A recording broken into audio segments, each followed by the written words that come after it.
Si Angel na ang tagi niya may birthday. Yes. Oh, happy birthday. Hula! Oy!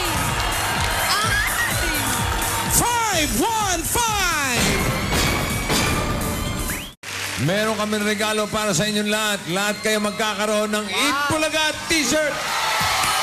Aba, para sa inyo yan ngayong 3 dekada ng Eat Bulaga. Sa inyo yan. Ayan na, oh. Bigay na, bigay na, bigay na. Isa-isa lang, ha?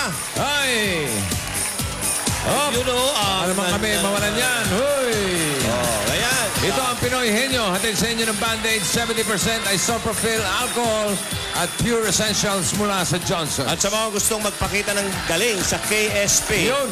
kahit sino pwede, may audition bukas. 9 a.m. hanggang 4 p.m. sa mga nasa South Luzon, punta na sa Imus Town Plaza, Covered Court. Sa mga dapat sama sa North Luzon, punta na sa Engineers Hill, Barangay Gym, Baguio City sa Sunday yan. Okay. Tomorrow, bukas. Tuloy-tuloy ang masayang selebrasyon natin sa pagbabalik ng Eat Bulaga. Oh.